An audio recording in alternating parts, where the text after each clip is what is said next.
Check me out. Look, I know perfect timing feels like I'm too late. And I know I'm still great in spite of my mistakes.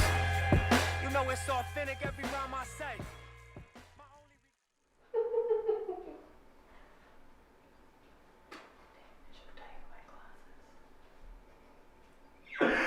Oh man, what's going on, y'all?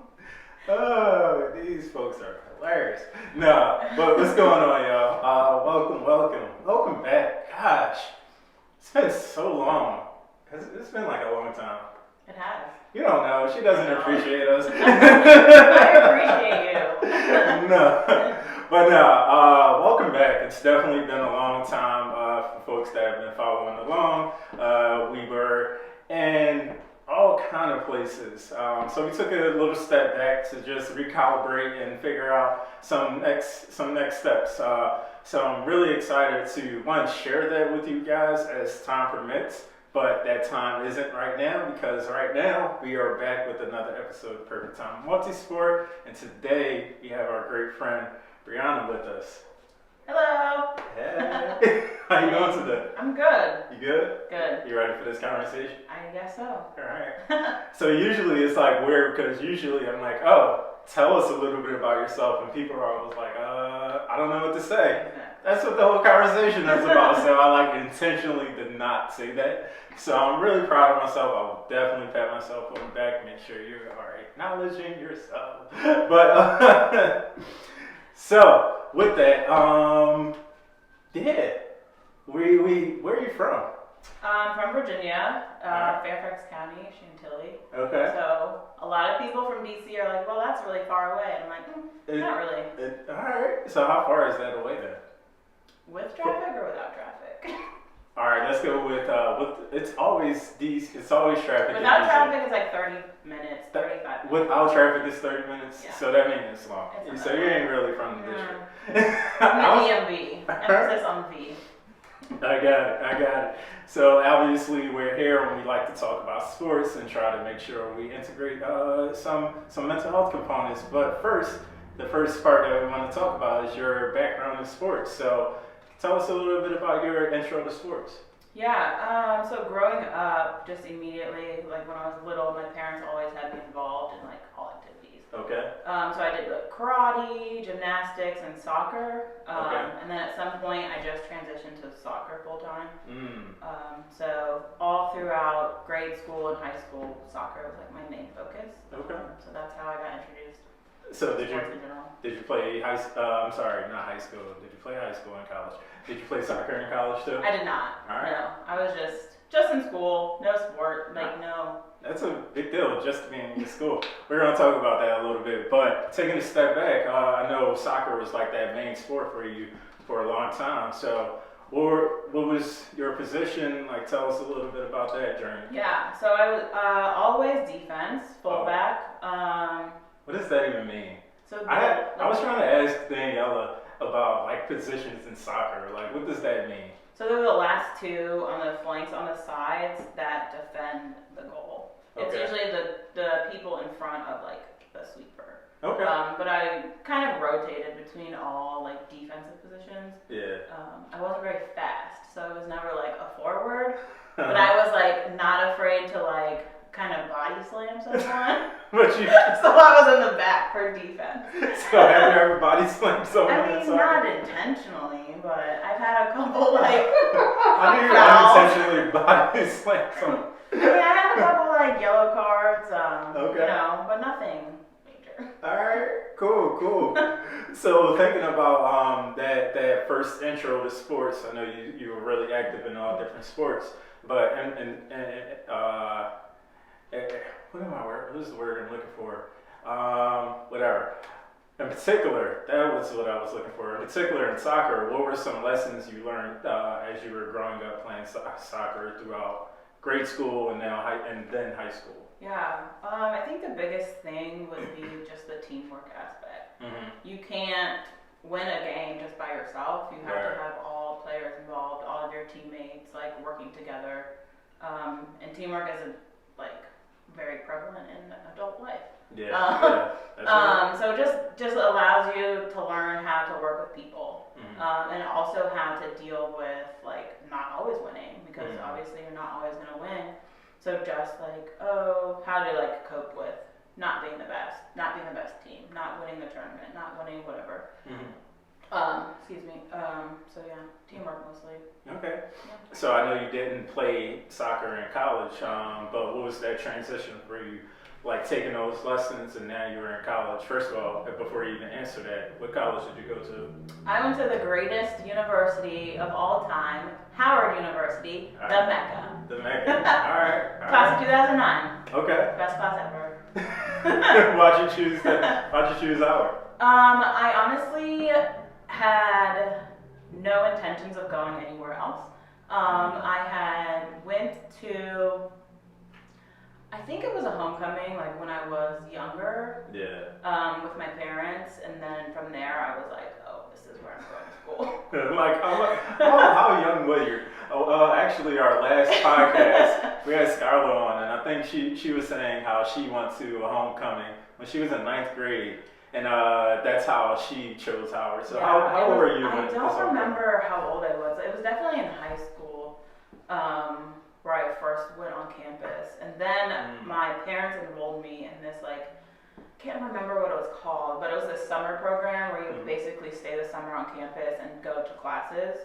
And from there I was like, oh, like at that point I was like living kind of the college life as like a high schooler, and I was like, oh, this is cool. This is where I want to go. Cool. So we're going to get back to the question I asked, which got us here about those lessons with college and transitioning. But sticking on this conversation about Howard, and this being the only school that you actually wanted to go to, I'm curious, why did you want to go to an HBCU? You know, I grew up in a predominantly like white Asian like high school, and so I was in Jack and Jill in high school and middle school. So What is Jack and Jill? So it is a organization for Black and brown children to kind of and I'm gonna butcher this, I know, so don't hate me, people. It's been so long.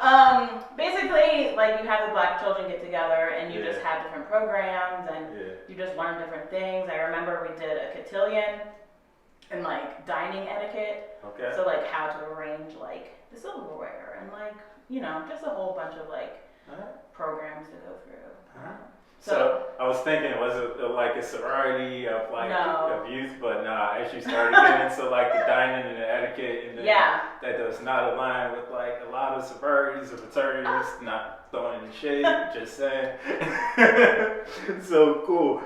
So yeah, getting back to those lessons as an athlete, and how did that teamwork aspect help you transition now into Howard, which is the Mecca, as you said? Yeah, so I was in the school of business, and so there's a lot of teamwork projects, there's a lot of group projects, so just that learning how to work with people at a younger age kind of translates into working with teams in a corporate setting as an adult. And I think on a soccer team or any sports team, you kind of figure out your personality style when it comes to group settings. Like, are you going to be the leader? Are you going to be like the taskmaster? Are you like, what is your role within your group? And so that just translates into business. Like, oh, am I going to be the person that's up front, in front of everyone, leading a group, or am I just going to be the one behind the scenes, like doing all the work? Which is both roles and all roles, not just both, right? All roles are equally important, but the important thing is figuring out what your role is, right? Yes. So, although you didn't stay as a part of the team, how are you actually staying active while you were at Howard? Next question.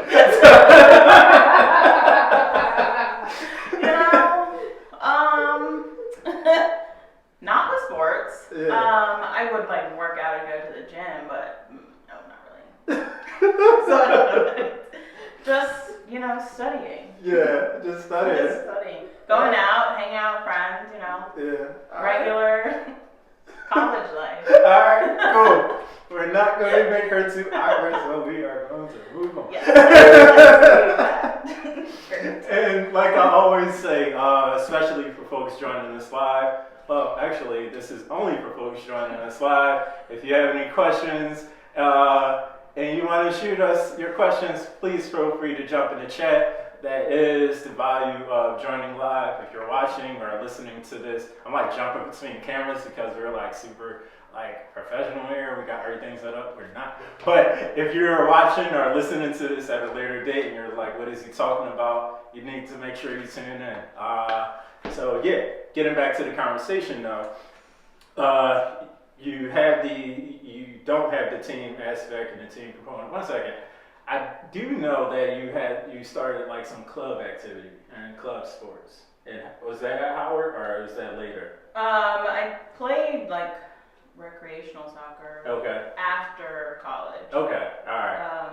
Cool. Club soccer was like high school. Club soccer was high school. Yeah. All right. Cool. Messed up my notes. We'll move on. So thinking about, I know a lot of folks that talk about being at Howard and that transition. That network is really important. So I'm curious, what did it look like for you to transition out of Howard and now you're being this young adult in a place like DC? Yeah. So I actually transitioned from undergrad back into school, into grad school. At American. At American. My master's in accounting at American. Oh, you went pretty far away, huh? Yeah, very far. Right. Just a few blocks. All right. So I didn't really transition into adult life right after graduation. But I forgot your question. Yeah, that was the question. You forgot the question because you didn't transition into adult life. I went back into school. So you stay here in DC. You didn't transition. So cool. What is the question from the chat, Danny? The chat wants to know what is the biggest advantage that you received from attending Howard? That's a great question. Oh man, biggest advantage. I'm assuming this is an advantage, but just my friends and the networks I made at Howard, like some of my best friends now, like we met freshman year, like first week of school. And so just those relationships with people, I think, are our biggest advantage. Like just having that community. And just having, as a class, like I know I can reach out to anyone went to Howard for help with anything. So thinking about that, what is some advice you would give somebody that's a student now that's not actually able to go in and like make those connections? Yeah, as like telework or teleschooling. Yeah. Find a way. There's always someone probably nearby you that is in your same situation, that's at Howard, like wherever you are, if you're not on campus, just find a way to connect with other Howard students because that gives you someone in your corner that's going through the same thing you are, that you can like ask questions to, build relationships, anything. So you just have to find people. That's right.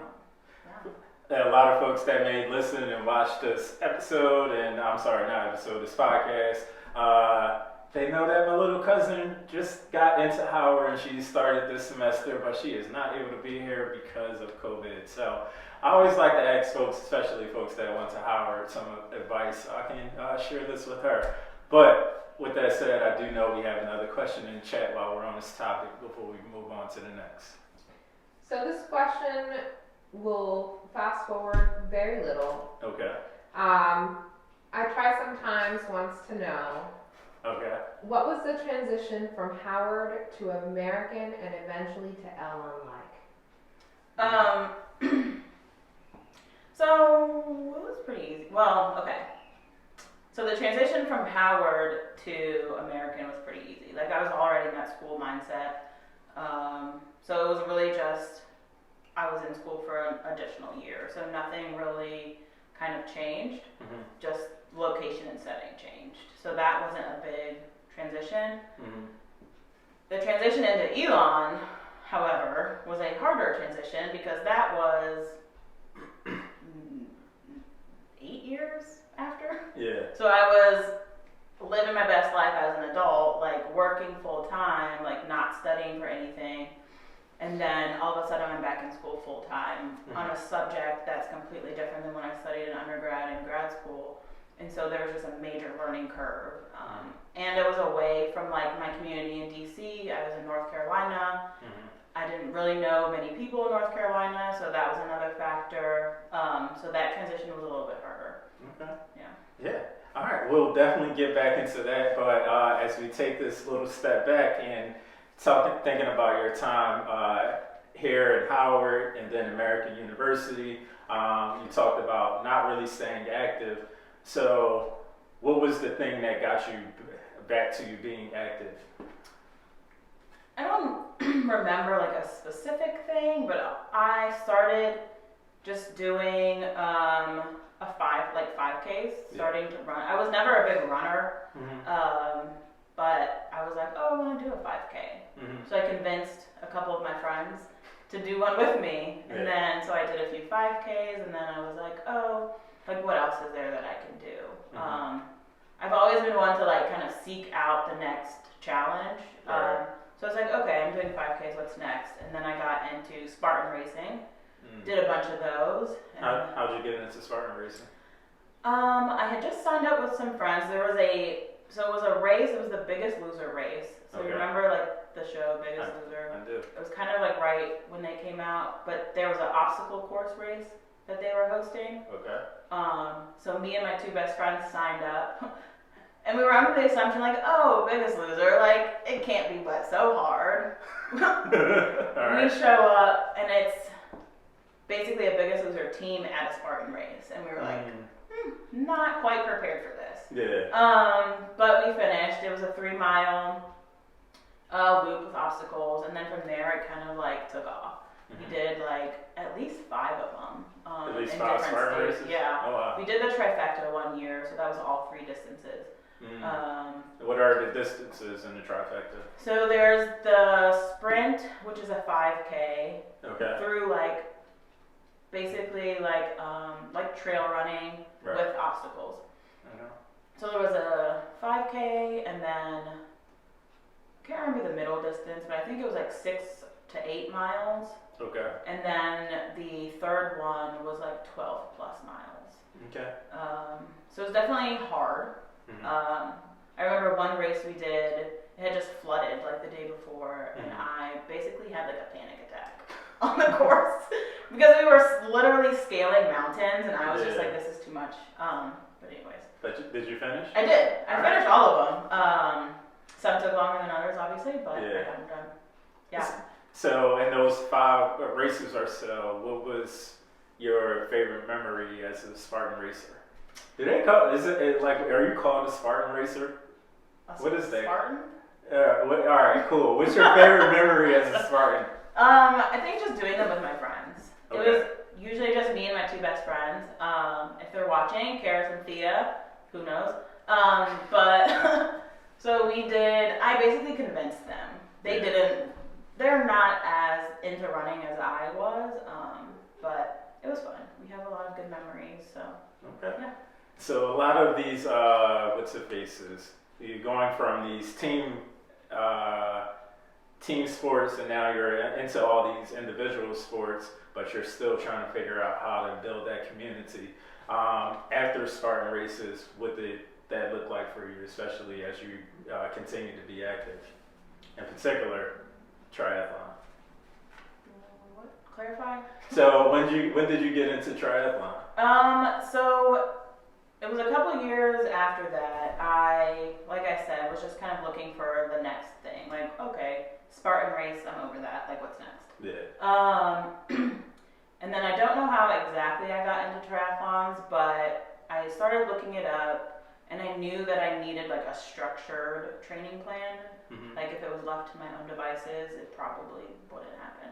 Yeah. And that's when I found Y-Tri at the YMCA on 14th. In DC? Yep. Okay. So Capital Y-Tri, I think they're called now. Okay. So I was with them for a year. It was going well, training. Did my first sprint triathlon, and then a couple weeks later, tore my ACL. What? Yeah. How'd you tear your ACL? Just running. not very eventful story. I was literally just running around the monuments, and I was crossing a street, like nothing exciting, and then snap. Yeah. All right. Gosh. All right. I do have some questions about that, but I always take like these steps back. But I'm curious about your first initial impressions when you started to do these triathlons and like working out with this community at Capital Y. Yeah. So I loved it. I was meeting new people, like learning new things. I had swam before, like I had swim lessons growing up. I had a bike growing up, but like just some rinky-dink bike, and running. I hadn't obviously done the 5Ks and stuff. So just learning new sports, meeting new people, just staying active was the best part for me. Yeah. And then you said you did your first race. When and where was it? So that was the kinetic sprint out at Lake Anna. Okay. So I did I remember it was the Olympic was the Saturday, the sprint was the Sunday. The Saturday was like perfect weather. Nothing, like, it was the most perfect day, the swim was perfect, like, everything was perfect. Sunday was like wind, like choppy water, it was awful. Oh wow. So the swim was awful, the bike probably could have been better, and the run was also not the best. But I finished, Alright. and yeah. So was this the team race for you all, or? So that was a training race. So the goal race was a Olympic in Philly. Okay. I don't remember what the name of the race was, but it was not the Escape, but it was another one. But that was the goal race. It was Tri-Rock. Back then. Yeah. Okay, It was probably. Tri-Rock. I do when Mashonda was on. That's how I like first met Mashonda. It was I didn't go out to do the race. It was actually before I started racing. So you've been doing triathlons much longer than me. Yeah. So I went. So I couldn't race, but I am just a very like supportive person. Like I want to support my friends and everything they do. And I had been training with this team for a while, and I was like, well, I can't race, and I'm still going to go up to Philly and still help. I was hobbling along with my little brace on. But, you know, I was there just to, like, show my support. But, yeah, so that was that.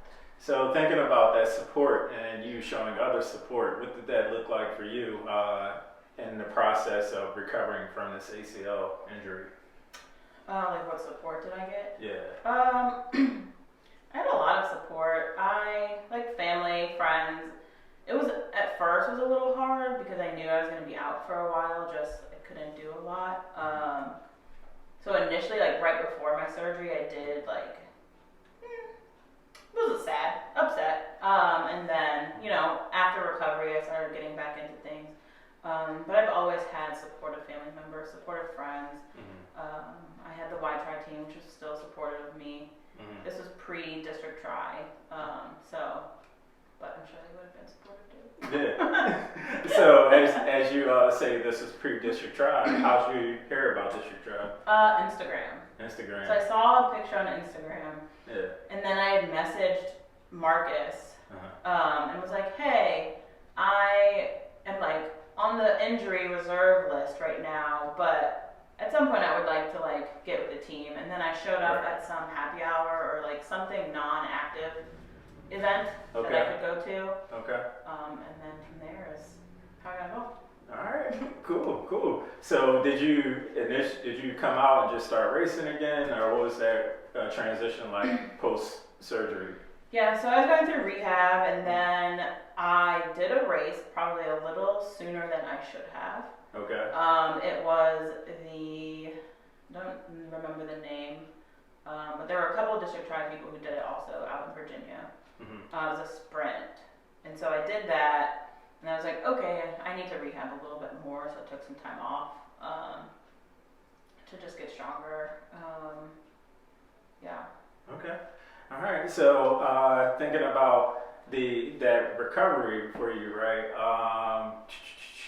What were some other things that you were able to learn during that? You know, just having that opportunity to just take a step back and not really be as active. What were some lessons during that process? I learned that I don't like taking a step back. And Don't not like being taking a active. step back. That's real. At least forcefully. Like, I like to take a step back when I want to take a step back, Yeah. not due to an injury. Like, I wanted to do everything. Like, I felt like left out. Like FOMO's real. Yeah, that is real. Yeah. But then you continue to show up and, like I said, support your community, absolutely. support the folks around you, right? So give me a sec. So how long were you actually out? I don't know, several months to a year. Maybe. So I know you're a physical therapist. Was that like the reason you wanted to go into physical therapy? No. So I actually was already admitted into PT school during my recovery. So that happened before. Okay. Yeah. Okay. So I was already. I had gotten my acceptance like during recovery. So I had applied like several months beforehand. So why did you get into? What was that like for you? You're at Howard, you get your master's, you're in finance, you work in that space, in that capacity. Why do you want to go back to school now? Yeah. I did not. I was not a fan of accounting. Alright. It didn't really fit like my personality. I was just stuck behind a desk all day. Yeah. And I didn't feel like what I was doing at the end of the day really had an impact on anything really. I was a financial statement auditor and an IT auditor, so I was just like auditing financial statements. So I knew year 2 after graduating, so that was 2000, I graduated with a master's in 2010, so like around 2012, I was like, okay, I know this isn't what I want to do, but I gotta figure out, okay, what's next, what do I want to do? Right. And then I was just having a random conversation with some people at the soccer camp that I was going to. What is this, a soccer camp? So like, it's Soccer Academy. Is it like band camp or? No. I'm messing with you. I mean, okay. So you're an Don't adult though, judge right? me, yes. You're an adult. I'm an adult. Time. This was, yes, I was a full-grown adult. Alright. A soccer academy. It is a like week-long soccer camp they host it at a college during the summer. So you basically just go play soccer for a week and live in the dorms. That's dope. And that's all you do for a week. And I used that as like a vacation from work, and I was like, I'm gonna be away playing soccer for a whole week. I mean, Catch you when I get back. Shoot, I went to a triathlon camp for like a week, and it was the best it was experience. so fun. Like you literally play soccer all day long, and then you just hang out at night and like shoot the shit and like do nothing. Like you have no responsibilities. That's great. Cool. Wait, Mike, was that like band camp for you? It was like band camp. Yep. Or we played our instruments, which was playing with our bikes and playing in the water. You did? I did. What? How's that? In middle school. So you know for sure it wasn't like. But it wasn't like a sleepaway band camp. It was like a daytime band camp. That sounds boring. All right, cool. So you're this full blown adult going to this band camp / soccer camp, but no. So this is how you get into physical therapy. How? So we were sitting eating lunch and we were just talking about like our experiences in PT as like adults with injuries from soccer or from anything, and everyone was basically complaining about their experience with therapy. Okay. And then I was like, oh, well, like, I could be a good therapist, like, actually listen to what my patients want and, like, rehab them back to what they want to do. Because I feel like what they were expressing was their therapist was getting them back to, like, regular activities, but not that competitive level that they wanted to be. Even though, like, they are, I don't want to say normal, but like normal adults and not like pro athletes, they still want to be at a competitive level for their sport. And they just weren't getting hurt for that. I love it. So as you're fast forwarding a little bit, like what is your approach to your physical therapy practice? Yeah, so I basically, what I just said, I want to get like the average Joe who likes to compete in whatever sport they compete in back to that level they were pre-injury. So yeah. And the school that you went to, was this like something that they were really focused on, helping a lot of athletes that are recreational but In want to school? be competitive? Yeah. No, PT so school? PT school is, there's so much, and prior to getting into PT school, I knew there was like different forms of PT, but it wasn't until I was in school is when I really learned that there are so many different facets of PT. You have therapists in hospitals, you have therapists in schools, you have therapists in senior homes. Like, there's so many things as a physical therapist that you can do outside of sports and athletics. So school, PT school, was not focused on sports. Okay. It was focused on basically all the elements of PT. So like cardiovascular stuff, neuro, ortho, like all of these different topics and all of these different skills that you need to be a generalized PT. Yeah. But then once you graduate, you can like specialize in certain areas. Got it. So going back to the question earlier about your actual PT school. One, how'd you choose the school? You're here in DC, you went to American University. I'm assuming you were working in the community, you were working in this area at that time? Yep. All right. In DC. So why not go back to Howard, or how'd you end up in North Carolina? Yeah, so I got in. That's real? So I got into Elon. So Elon was, I did get waitlisted. I did get waitlisted, but I got off the wait list. PT school's very competitive. Competitive in what way? What do you As mean? far as getting in. Okay. Like my class only had 47 students out of like hundreds of applications, and most. Really? And I know Howard, their class size is like maybe half of that. Half so of 47? Yeah, so like Golly. 20-ish. So PT schools are not like your like normal undergrad class sizes. They're very small. So it's just difficult to get into. So I got into Elon. All right. Yeah. So But it was a great decision. So what were some of the things that helped you get in? I don't know, but I'm assuming just the fact that I wasn't a typical like out of undergrad science major student was probably one of the reasons. So since you weren't a typical undergrad science major, did you have to like take some prerequisites? Like, what was that experience like for you? So I started taking, so backtracking a bit, after that conversation at soccer camp, I came home, or band camp, whatever you want to call it. Soccer camp, I got home and I just Googled like how to become a PT. And so I started looking at what I needed to do, and then I noticed like I needed all these prereqs. And I was like, okay, let's figure out how to take these. And so I started taking prereqs at Nova, the community college in Northern Virginia, online on weekends and in the evenings. It took 2 years for me to get all of the classes that I needed before applying. Wow. So yeah. So outside of Google, did you have any mentors to help you as you navigated through that season? Nope. It was all me.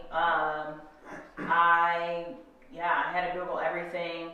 Just was like reading the requirements for all the schools, like figuring out what needed to be included in my application. You need volunteer hours to apply to schools. Every school's requirement is different.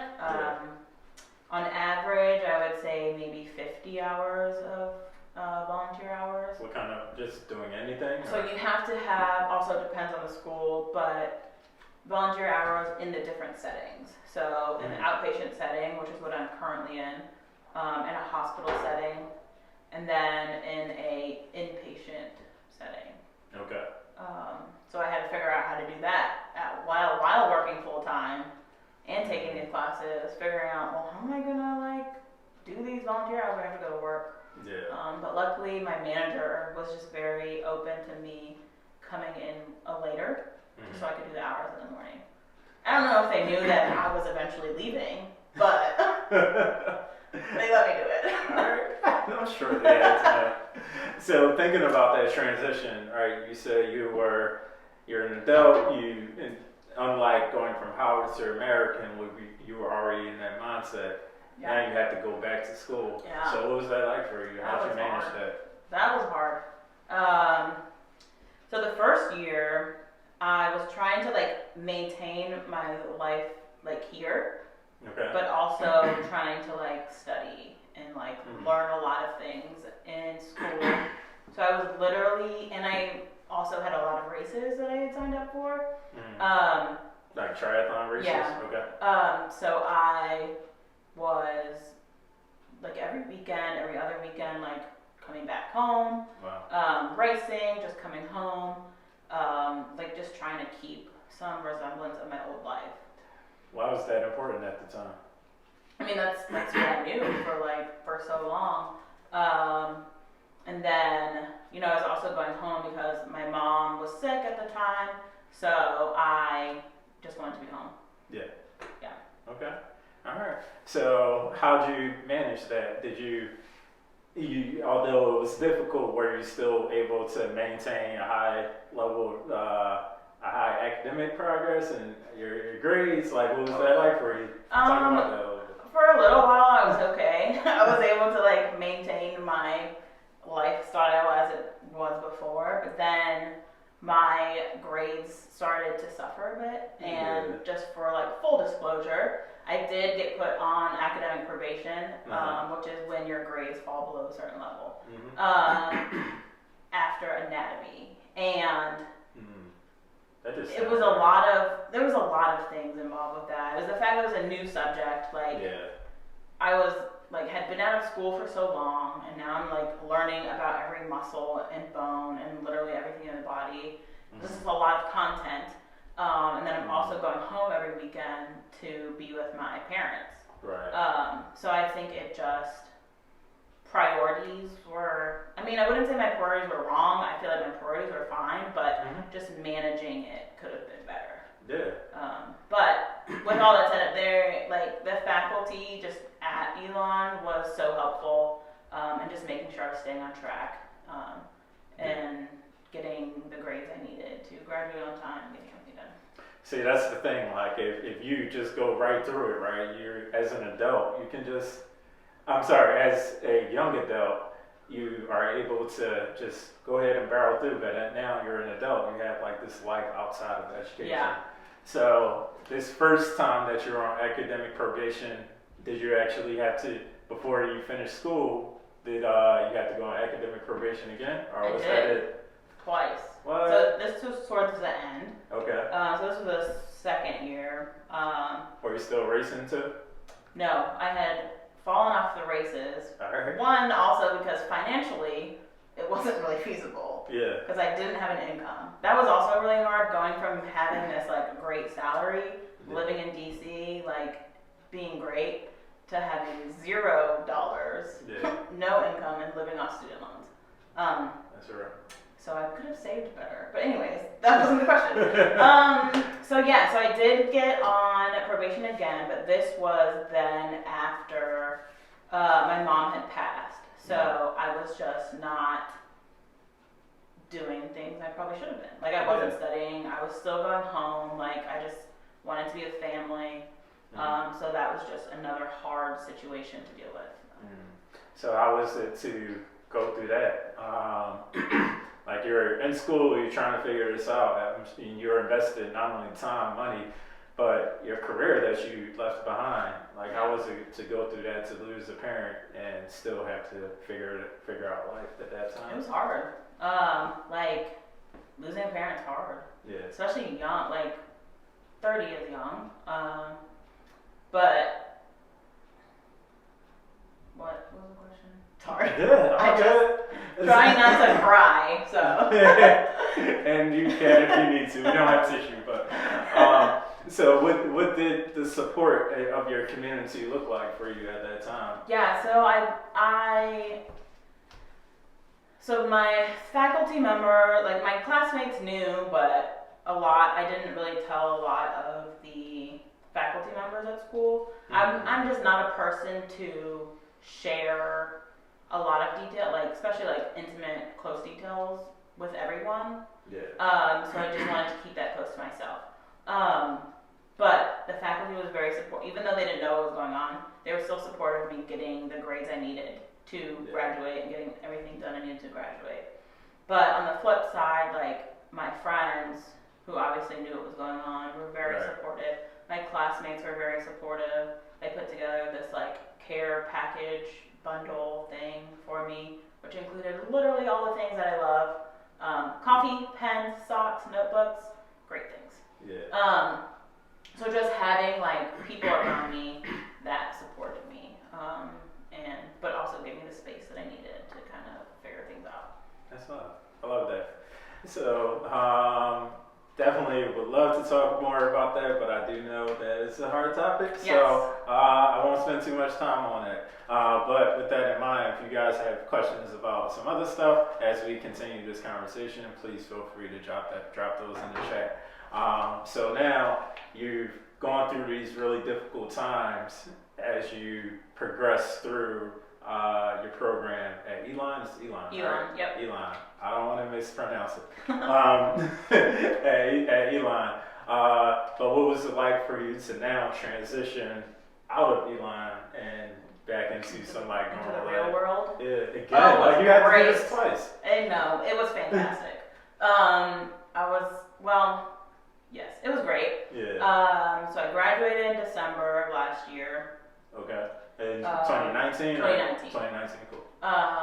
And then so I was studying for boards for like a month or two. Ooh, excuse me. The carbonation, man. I'm just kidding. So this is I live, man. So I'm just I was studying for boards, but I was just happy to be back home, like happy to be back in like my safe space, being back around like all my friends and family and just everything that I'm comfortable with. So that was good, and so it was amazing. All right, but you came right before COVID hit, so I did.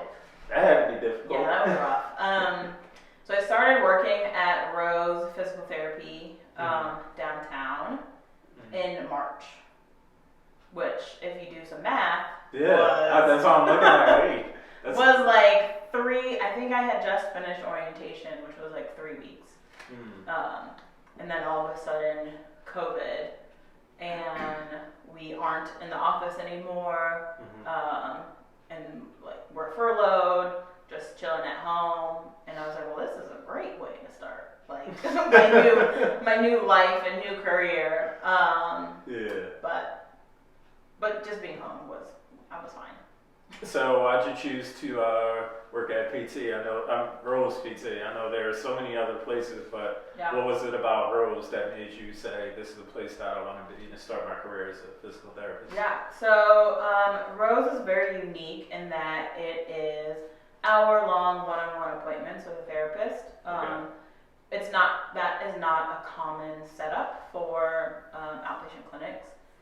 Sometimes you see a tech, sometimes your PT is like doubled up, or you have like 45-minute sessions, or like you don't see the same therapist throughout your whole treatment.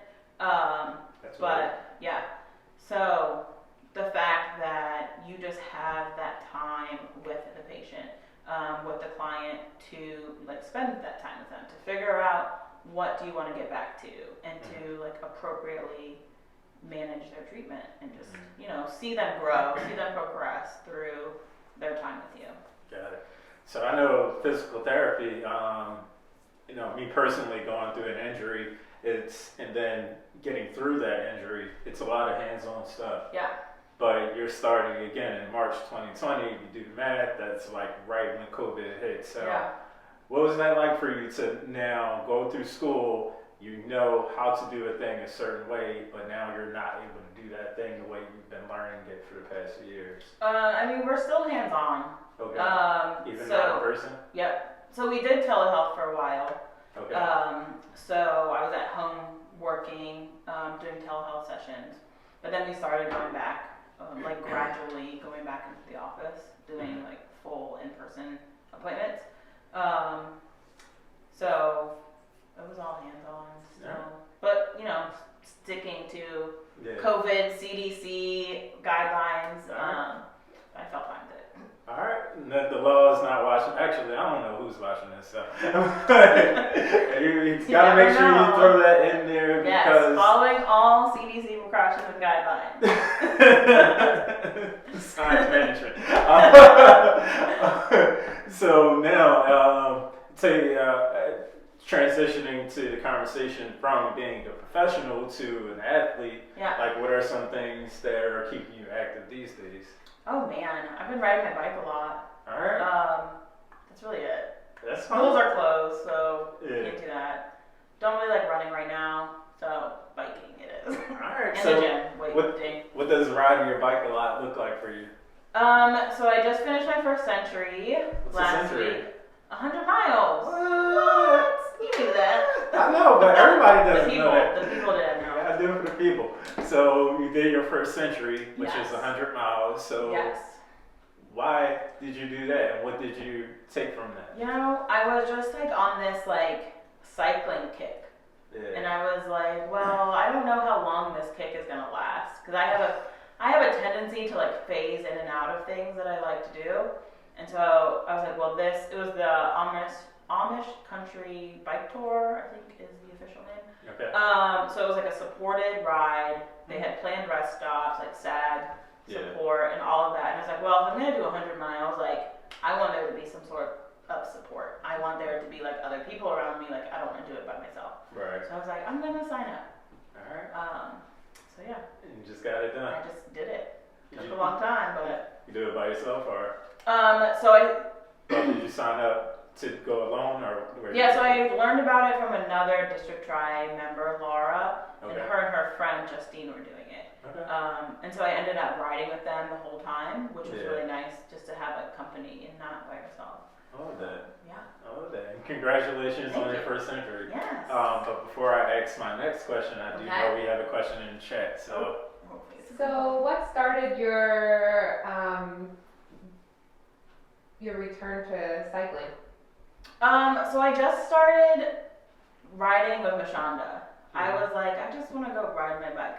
So prior to that, I had just associated cycling with training, and I never liked the bike. The bike was actually my least favorite of the three. And I hated, like Danny knows, I hated being on my bike. Yeah. But then COVID, gyms aren't really open, like there's really not a whole lot to do, and I was like, well, let's just go ride my bike. And so me and Mashonda just started going on these like casual, like low stress, like literally just go ride your bike for fun. And so that's how it started. And I was like, oh, this isn't too bad. Like I'm not actually training. I'm just kind of out here, outside, enjoying nature, riding my bike. And then that just kind of progressed into these like longer and longer rides. yeah. And I was like, oh, I actually like this. Like I can actually do this, and it's not miserable. Yeah. So I'm gonna keep doing it. I love that. I love that. I was out riding my bike, and just like you said, just being out and not really having any intentions, Yeah. and I ended up out riding for a really long time. So I definitely understand. How long is a long time? It doesn't matter. It's not about me. Check my Strava.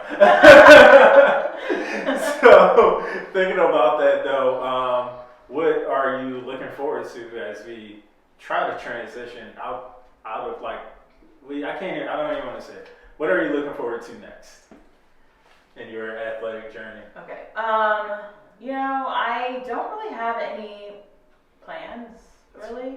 That's real. Just like the state of the world is just so unknown. And who really knows what race season next year is going to look like. So I'm really just enjoying like working out just to work out and just being outside. I do have 2 races that are deferred. So Eagle Man 70.3 and then the Chicago Marathon next year. So technically I guess I'm doing those. Yeah. But other than that, I'm not really training. I'm just, enjoying being active. I love it. I love it.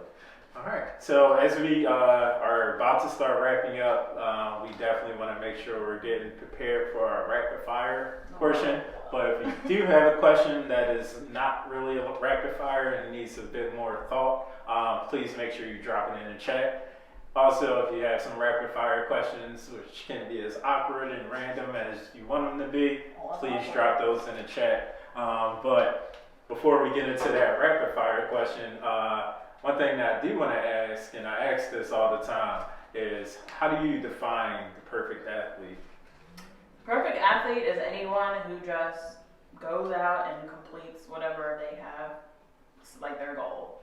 Whether that's a 5K or a mile walk or a walk 2 blocks or just anyone who's active. Yeah. Who's active, period. There you go. There you go. I always love to ask that because a lot of times people they think, oh, I have to look a certain way. I have to be X, Y, and Z. It's like, nah, you have to be who you are, where you are, and wherever, whenever, however that is perfect. So I love that you answered it that way. I love that. We're gonna have to put that on a t-shirt. What would you put on a t-shirt? Exactly what you just said. You That's forgot too many about words. it. You forgot about it. We got it. It's in our content. We're gonna scratch it. No, I'm just kidding. But getting into rapid fire again, whether it's Danny, anybody in the chat, or myself, let's go ahead and get this going. All right. Is it multiple choice? Nah, it's a rapid, so whatever you think of. Okay. So my first rapid fire question is, what is your favorite thing to eat before a race? Before a big training day? Before a big training day. So I have pizza. Pizza? What kind of pizza? Pepperoni with basil. What? We got I know that's not pizza. the most healthy option, but I love pizza. I eat pizza all the time. And Yeah. what's a chicken parm? That's my favorite. Pizza and chicken parm. Danny? Or chat? Jasmine wants to know, what advice would you give somebody who's struggling to get back into exercising? Not quite rapid fire, but an important question. Yeah, no, just starting small. Literally just start with 5 minutes of doing, say it's running. Start with and if you can't run 5 minutes, it's fine. Start with a minute run and walk the rest of the 4 minutes. Just starting small kind of just progresses you into the bigger challenges and bigger goals. And if running for a minute just seems too much, just start by putting on your shoes, getting dressed to go work out. And usually once you're oh, okay, I'm dressed to work out, maybe I'll go work out. Kind of side note, I started reading this book. I don't even remember the title. I don't even know, but it's about the small steps and just starting small. The Art of Habit? No, something else. Cool. I don't know. But anyways, the point is just start with a very small task of whatever it is you're trying to do, and then just kind of build upon that. So if you're trying to get into exercise, just spend 5 minutes, and then you'll probably feel better, and you'll be okay, I can go another 5 minutes. Okay, I can go another 20. Okay, I can go ride my bike for 100 miles. Yeah. There you go. And for folks that listen into the podcast and watch on the blog, we will have the title of that book in the show notes once she lets us know what that is. Okay. She has homework. And I know we have another question. Danny? Do you have injury prevention advice for the average Joe? Injury prevention, absolutely. Making sure you are not starting a hard workout cold. So dynamic warm-ups before a long run, any run, any bike, anything. Dynamic warm-ups, and then just appropriate mobility, and then strength training. A lot of, especially triathletes, they don't do a lot of strength training. They're just all cardio all the time. Yeah. And so you need some sort of resistance. You need some sort of component of strength training to get stronger, improve bone density. Strength training is my one thing. Do it.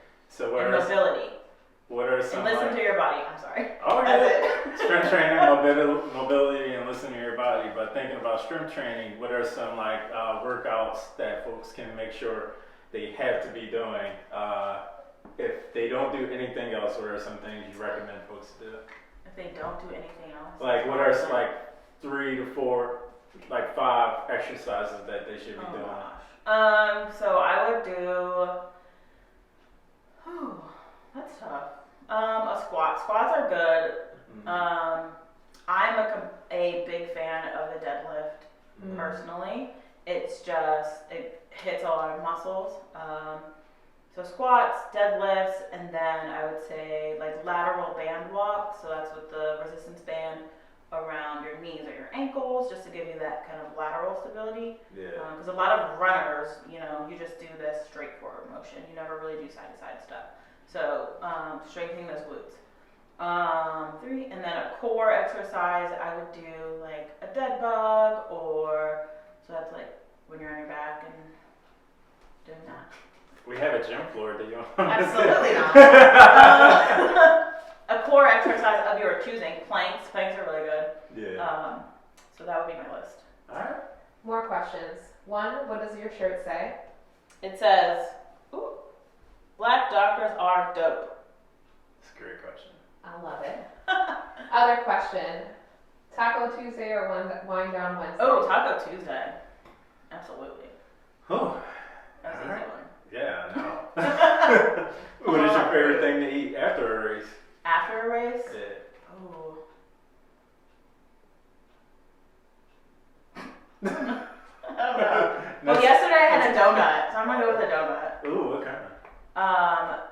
Or no, I didn't have a donut. I had a cupcake. But anyways, I really like donuts. I would eat a donut. The donut cupcake conversation. While we're talking about this, we have a listener that's listening while chilling in a squat. Yes, So I just want squat. to be clear Yes, work on that mobility. that there are ways to listen. You can listen on your trainer. You can You listen can. while you're squatting. Yeah. Yeah, absolutely. While eating a donut. Hey. I don't recommend that actually, but you know. Hey, whatever works. What was your ugliest finish? Oh gosh, you were there. I was there. I don't even. Was that Jamestown? We were in. Tidewater. It was Tidewater. What happened? I cried. Literally cried. Oh well, okay. So I hadn't been training, and I was like, oh, it's a sprint, no big deal. Humble brag. Right. Not so humble.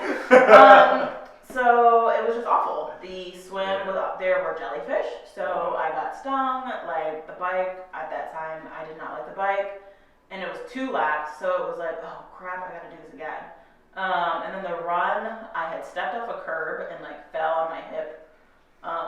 You had these curves. I know what happened last week too.